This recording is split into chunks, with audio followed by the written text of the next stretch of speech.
So hey guys, welcome to my YouTube channel A to Z. I am Parki Shrivastava and today I am going to tell you some tips which helped me in scoring 100 out of 100 in economics.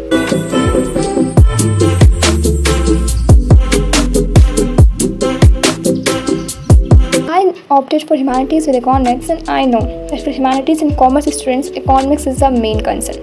So today I will tell you some tips which will ease your board's journey. So stay till the end. So tip number 1 is focus on the concepts. अब बहुत बच्चों को लगता होगा कि economics में इतनी बड़ी बड़ी डेफिनेशंस होती हैं, इतने बड़े बड़े पैराग्राफ्स होते हैं, वो सारा उनको याद करना है. But you don't need to learn everything. जैसे बाकी सब्जेक्ट्स में होता है कि आपको हर चीज़ याद करनी पड़ती है, जिसमें भी थ्योरी होती है वो उसका मतलब होता है याद करना. लेकिन इकोनॉमिक्स में ऐसा बिल्कुल नहीं होता. जब आप मैक्रो इकोनॉमिक्स खोलोगे या फिर जब आप आईईडी खोलोगे, इंडियन इकोनॉमिक डेवलपमेंट, तब भी आपको उसमें बहुत बड़े बड़े पैराग्राफ्स दिखेंगे कि हाँ कई पैराग्राफ्स हैं तब एक टॉपिक ख़त्म हो रहा है. पर उसका मतलब ये नहीं कि आपको याद करना है. ठीक है, तो आपको इकोनॉमिक्स याद बिल्कुल नहीं करनी है, आपको इकोनॉमिक्स समझनी है. अगर आपको एक बार उसके कंसेप्ट समझ में आ गए फिर आपके क्वेश्चन उससे बहुत आराम से बन जाएंगे, क्योंकि जो इकोनॉमिक्स है वो थ्योरी वाला सब्जेक्ट नहीं है, वो एक साइंटिफिक सब्जेक्ट है. राइट. हाँ, if you want then you can learn definitions, but उसको वैसे रटने वाले तरीके से नहीं रटना है. ठीक है, उसको समझ के याद करना है, तो वो चीज़ हो जाएगा. That will definitely increase your marks. Tip number 2 is focus on keywords. कई बार ऐसा होता है कि हो सकता है आपको कोई टॉपिक जो है थोड़ा डिफिकल्ट भी लगता हो, बट अगर आपको कीवर्ड्स उसके मालूम है तो आपके लिए वो बहुत ईजी हो जाएगा. For example we can consider a definition of national income. So उसकी डेफिनेशन क्या होती है कि national income is the sum total of factor income earned by normal resident in an accounting year.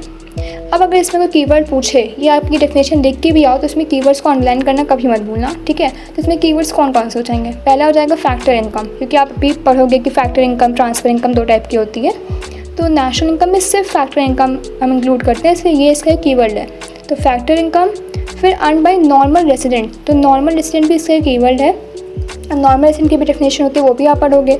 तो आप ये सब चीज़ें अंडरलाइन करके आओ. तो इसमें क्या हमें कीवर्ड मिला, पहले तो मिल गया फैक्टर इनकम, दूसरा हमें मिल गया normal resident, and third keyword इसमें इन एन अकाउंटिंग ईयर, मतलब एक अकाउंटिंग ईयर की बात हो रही है. ठीक है, तो कई बार तो होता है कि हाँ चलो एक बार भूल गया तो टीचर नहीं मार्क्स कट करते हैं, बट फिर भी हम रिस्क क्यों लें, क्योंकि जनरली होता है कि अगर कोई टीचर है जो एकदम ध्यान से चेक कर रहा है तो फिर मार्क्स आपके रिजेक्ट हो सकते हैं. तो ये चीज़ें पढ़ते वक्त ही ध्यान रखो, क्योंकि क्या होगा ना, अगर आप सोचो कि हम लास्ट में लिखते वक्त नहीं भूलेंगे, लिखते वक्त ध्यान रखेंगे, तो वो चीज़ आप भूल जाओगे, क्योंकि उस टाइम इतना स्ट्रेस होता है आपके माइंड में कि आपको ये नहीं याद जाएगा कि जो हमने पूरे साल नहीं पढ़ा उसको अप्लाई करना है. ठीक है, तो आप इसमें वही चीज़ें अप्लाई कर पाओगे अपने पेपर में जो आप पूरे साल प्रैक्टिस किए हो. ठीक, खुद से प्रैक्टिस करने बैठो तब भी कोई चीज़ पूछे, सबसे पहले कीवर्ड दिमाग में लो, कीवर्ड कौन कौन से हैं, तब उस हिसाब से डेफिनेशन फ्रेम करो. कि डेफिनेशन के वर्ड इधर उधर हो जाएंगे तो चलेगा, बस कीवर्ड्स नहीं भूलना, वो आना चाहिए. ओके, तो जैसे अभी मैंने ये डेफिनेशन बताया नेशनल इनकम का, ऐसे ही हर टॉपिक की डेफिनेशन आप देखोगे या कोई स्पेसिफिक टॉपिक देखोगे तो सब में ऐसे कोई ना कोई कीवर्ड्स होते हैं जो कि बहुत इंपॉर्टेंट होते हैं. Step number 3 is frame questions. अब ऐसे तो ये टेक्निक हर ही सब्जेक्ट के लिए इंपॉर्टेंट होती है, लेकिन इकोनॉमिक्स के लिए this can be game changer. I am telling you this very seriously कि this can be game changer, क्योंकि अगर आपने कोई भी लाइन इकोनॉमिक्स में पढ़ी हो और उसका आपने क्वेश्चन बनाया हो, क्वेश्चन डायरेक्ट सिर्फ नहीं बनाना है, उसको तोड़ मरोड़ के भी क्वेश्चन बनाना है, उसको थोड़ा सा घुमा करके कि ऐसे आ सकता है वैसे आ सकता है, तो फिर आपके लिए वो चीज़ बहुत ईजी हो जाएगी. अब अगर कोई एग्जांपल के लिए कंसीडर करें, फॉर इंस्टेंस कि एक्स कोई फैक्टर है. ठीक है, और आपकी बुक में ये लाइन लिखी हुई है कि x can never be zero. तो अब आपको क्या करना है कि आपको ये पता चल गया कि एक्स ज़ीरो नहीं होता है, तो आपको बस ये पढ़ के बैठ नहीं जाना है कि एक्स ज़ीरो नहीं होता. एग्जाम में ऐसे क्वेश्चन आएगा एक्स ज़ीरो होता है या नहीं, तो हम लिख देंगे ट्रू. नहीं, ऐसा नहीं होता. कई बार क्वेश्चन इकोनॉमिक्स में आप देखेंगे, इकोनॉमिक्स में थोड़े बहुत अच्छे मार्क्स आना फिर भी आसान होता है, लेकिन अगर आप चेस कर रहे हो 90+ तो आपको डीप नॉलेज होनी चाहिए. ठीक है, क्योंकि इकोनॉमिक्स एक साइंटिफिक सब्जेक्ट है, तो बिना इसकी कंसेप्चुअल क्लैरिटी के आप इसको नहीं कर पाओगे. तो अब फॉर एग्जांपल दिया हुआ है कि x कांट बी ज़ीरो या x can never be zero. तो आप क्या करो, आप इसमें फाइंड आउट करो कि x ज़ीरो क्यों नहीं हो सकता. पहली चीज़ हो गया कि रीज़न क्यों नहीं हो सकता. फिर आप इसमें फाइंड करो कि क्या होता है कि इकोनॉमिक्स में बहुत सारे एक्सेप्शन होते हैं. तो आप फिर इसका सेकंड काम ये है कि आप इसमें ये फाइंड आउट करो कि क्या कोई ऐसा एक्सेप्शन होता है जिसमें x जो है वो ज़ीरो भी हो सकता हो, और अगर एक्सेप्शन होता है तो एक्सेप्शन क्या है वो एक्सेप्शन के रीज़न क्या है ये, ठीक है। 2 चीज़ें फाइंड आउट किया आपने। फिर आप इसमें थर्ड चीज़ ये फाइंड आउट करो कि अच्छा ठीक है एक्स कभी 0 नहीं हो सकता, हम समझ गए, पर क्या एक्स कभी नेगेटिव हो सकता है। अब अगर ये नेगेटिव हो सकता है तो वो कौन से रीजंस हैं, कौन सी कंडीशन है जिसमें वो नेगेटिव हो सकता है, ठीक है। तो कई बार होता है कि इकोनॉमिक्स में की बुक में सारी चीज़ें एकदम डायरेक्टली नहीं लिखी होती, बट फिर भी एग्जाम में वो आ जाती हैं MCQs वगैरह में या शॉर्ट आंसर में, क्योंकि बाकी सब्जेक्ट के तरीके इकोनॉमिक्स के MCQs बहुत ईजी नहीं आते हैं। हाँ, मैं डरा नहीं रही, मैं सच में बता रही हूँ कि इकोनॉमिक्स के MCQs उतने ईजी नहीं होते हैं जितने बाकी सब्जेक्ट्स के होते हैं। So you only need to put efforts and gain as much knowledge as you can. Tip number 4 is try to relate as well as distinguish concept. Economics में you will get to see some topics जो कि आपस में बहुत ज़्यादा similar pretend होते हैं, but in reality they are not, ठीक है। उनके में बहुत ज़्यादा डिफरेंसेस होते हैं। सो ऐसे टॉपिक्स के क्वेश्चंस को डील करने के लिए इंपॉर्टेंट है कि जब आप पढ़ रहे हो उसी वक्त आप इन टॉपिक्स को डिस्टिंग्विश करना सीखो, ताकि जब आप एग्जाम हॉल में जाओ और जब कोई ऐसा क्वेश्चन आए कि हाँ कोई टॉपिक दिया, बताओ ये इसका है कि इसका है, अब दोनों एक जैसे हैं तो आप एकदम कन्फ्यूज हो जाओगे। तो इसलिए इंपॉर्टेंट है कि आपको जो माइन्यूट डिफरेंसेस भी हैं वो सब भी आपको पता हो, तभी आप ऐसे क्वेश्चन सॉल्व कर पाओगे।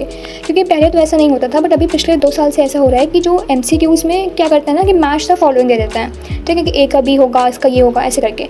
तो अब क्या होता है कि मैच द फॉलोइंग अगर आपको MCQ में सॉल्व करना है तो उसके लिए आपको चारों ऑप्शन पता होने चाहिए, ठीक है, कि कौन सा किसका है। तो इसलिए इंपॉर्टेंट है कि आपको सबके बीच का डिफरेंस मालूम हो कि ये इसका एग्जांपल है, ये उसका एग्जांपल है, ठीक है। और एक और चीज़ मुझे अभी मतलब एग्जैक्टली क्लिक की कि आप कोई भी बात अगर पढ़ रहे हो, कोई भी टॉपिक, तो आप ट्राई करो कि जितने एग्जांपल आपकी बुक में दिए हों उन एग्जांपल के अलावा भी आप कुछ एग्जांपल अपने आप फाइंड आउट करो, ठीक है। खुद से भी, गूगल की मदद से, जैसे भी आपको सही लगे आप कुछ फाइंड आउट करने की कोशिश करो, ओके।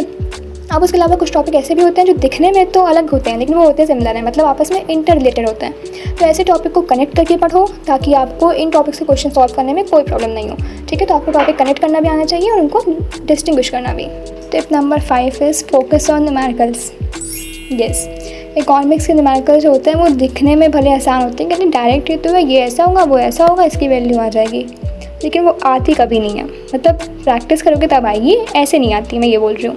तो अगर आप ये सोचो कि अच्छा हम अभी बस ऐसे ऊपर से देख लेते हैं, अंदर में एग्ज़ाम पड़ेगा तो हम एक साथ में सब प्रैक्टिस कर लेंगे कि हाँ भाई एकदम 2x के स्पीड में सब प्रैक्टिस कर लेंगे, लेकिन ये पॉसिबल हो नहीं पाएगा। क्योंकि जब एग्ज़ाम आपका पास आने लगता है तो आपके पास और भी कई चीज़ें होती हैं करने के लिए, और तब अगर आप न्यूमेरिकल करने बैठोगे तो वो जो लास्ट मिनट की चीज़ें होती हैं जो बहुत इंपॉर्टेंट होती हैं वो मिस कर दोगे, तो वो भी नहीं कर सकते, ठीक है। तो इसलिए इम्पॉर्टेंट है कि जब आप प्रैक्टिस करने स्टार्ट करो, हर टॉपिक, जैसे आपने कोई टॉपिक पढ़ा आप उसके न्यूमेरिकल सॉल्व करो।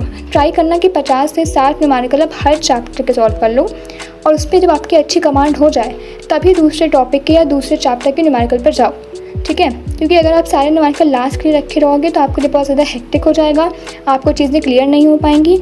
उसके अलावा ऐसा भी होता है कि हर न्यूमेरिकल को सॉल्व करने की अलग अलग ट्रिक होती है।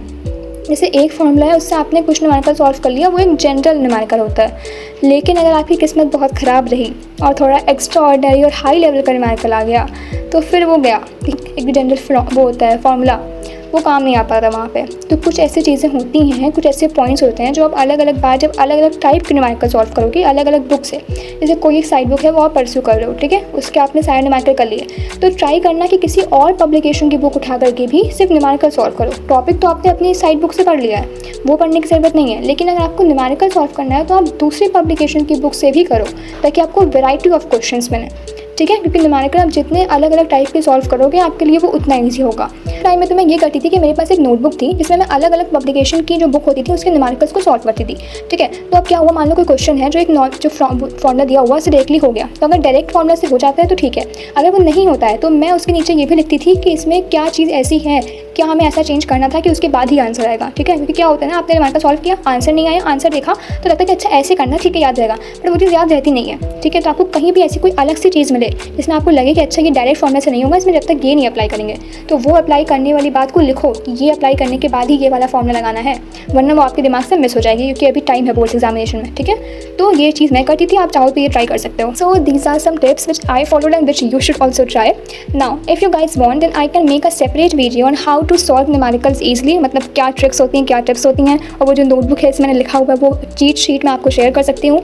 उसके अलावा I am also planning to make video on strategy of macroeconomics and IED and Indian economic development separately, as well as the sources which I used. So keep showing love and please do subscribe, like and share my channel. So this is all for today. Meet you guys in my next video. Till then, bye bye.